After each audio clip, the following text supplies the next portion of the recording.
If you're wanting to become a developer, you're going to need to understand functions. So that's what we'll be discussing in this tutorial. Now to start off, what is a function?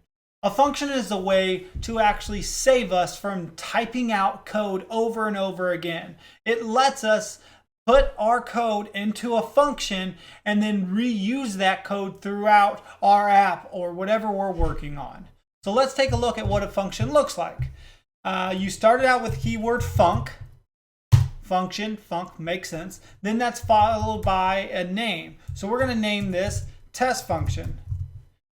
Then it's going to have parentheses and then the actual curly braces. Now, just like you've seen before, the curly braces, inside that's where the logic happens. So we're just going to do a simple print statement to keep it pretty simple. And we're going to say, wow, this is a cool function. Okay, so now we have this. Now the next thing to do is once you have a function, you need to what's called call a function or run the function. And all that's doing is actually naming that or listing it out, and it'll actually go through whatever's inside of here. So the way you call it is by naming it. So test function, and you'll see if you just do test function and you hit play, it's going to bring out an empty, it's going to basically say, hey, parentheses, return in empty parentheses, and nothing actually happens. You got to actually initialize it with your parentheses like this. And then whenever you run that, you'll see it prints out, wow, this is a function. Now, of course, in your app, you're going to have a lot more logic here. This is just basic. The main thing you need to know is how to make the function, then the name, the parentheses come after that, then your brackets, and in between your brackets where the logic actually happens. Let's look at parameters within functions. Okay, so we're going to make a constant called a, and we're going to set this to an integer of 134. Okay, now we're going to make another one called b. We're going to set this to something random. Let's do 325. All right, now let's make our function. So the func word, we're going to name it multiply because that's what we're going to be eventually doing.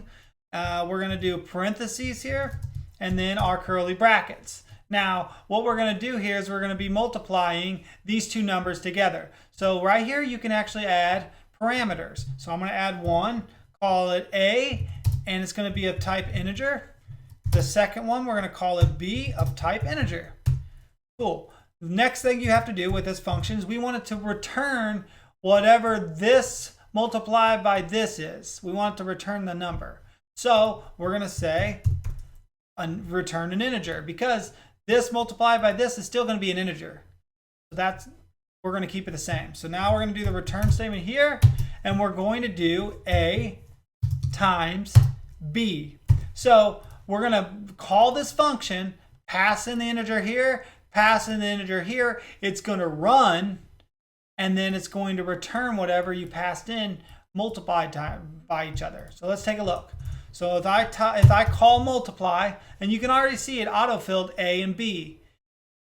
Let's go ahead and do it. Now you'll see here it shows their integers. So if I try to do a double right here, let's do that real quick. So I do 34.7, it's not going to let me. And I do just 23 just to show you. It's going to say, dude, you can't convert a type double to what's expected of a type integer because we set it to integer up here. All right, so you can't do that. So you can go ahead and type in an integer. I'll do 24 and then play that and it'll work just fine. But we're going to do what we called up here. So we're just going to name this A, name this B, and then it's going to take whatever we put in up here and multiply them by each other. Boom. And that's how you're passing parameters to the functions. Let's talk about parameter names now, or labels. So inside of this function, I'm going to go ahead and paste another function here that is similar, except it's going to be an add function. And as you can tell, we have two names. So I named it the number and then the number 2. Within Swift, it gives us two parameter names. So this is, one is going to be the internal name and one is going to be the external name. So the external name is going to be the first name. So that's going to be the internal one is going to be number. So when you're looking down here, you're going to be returning you want to do number. Sorry, this should have been changed. And then this should have been number 2. Okay, so inside here, it only cares about number because these are the internal labels.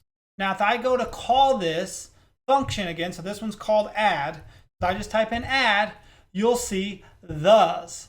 So now just the those, which are the external names. The number does not show up.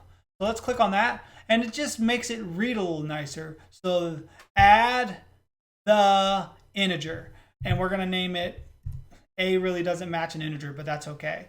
And then add the integer B. Okay, now they're going to add them together. See, I took out the multiply, put in the plus sign. So they're just going to add these two together, and you should get 459. So yes, up here, 134 plus 325 is 459. So just remember, you got an internal, external label because it's super important, and you can use that within your code to make it more readable. We can write throwing functions as well. So let's go ahead and look at this. I'm going to go ahead and paste this out so I can explain this to you first, and then we can see how it works. So right here, I just set up a constant named jkenny01, and this is the username. Then I made an enum, which is of type air. You don't really need to worry about this. Just know that this is an air. And one case, which is called taken. So basically what I'm going to do in this function is check to see if the username is the same as the username I have up here. And if so, then it needs to go and go and check this and throw an error saying, hey, this has been taken. Okay, so the function, just like you've been seeing, function, the name of it is a username check. This underscore here, you can use those instead of naming it. So you can see that the internal name is here, but the external name is missing because we don't need to name it. We don't want to name it. Of type string, and then you see here's the main point that I'm trying to make. Before you return something, so we could normally just do return Boolean and it could return that. Right here, we want it to throw an error though if it doesn't meet certain criteria. I'll show you that in a minute. So inside here, I set another constant called jkenny01, and anything inside this function cannot talk to anything outside of the function. So I can name this honestly the same thing here. I can say the username. I wanted to name them different so you didn't get confused. So we're going to set this as jkenny01, and then here's the logic. So if the username, so what we pass in, is equal to this, which is jkenny01, then we want it to throw. Now I won't be able to use this throw if I didn't add it up here. You have to put throws before you return value. So throw check username dot taken. So it's going to go into the enum and then dot taken. So hey, if these two match, throw an error is basically what it's saying. If they don't match, then just return true. Okay, so now let's try to call this down here. And again, I already have the username set to be exactly the same, so we should get an error. So we're going to try to call it first, and I'm going to show you. So we see username check is right there. Now it needs to take a string. So we're going to go ahead and put in this username I have up here. So let's go ahead and pass that in, username. Now watch what happens. If I try to run this, you see it throws an error. It says call can throw, but it's not marked with a try.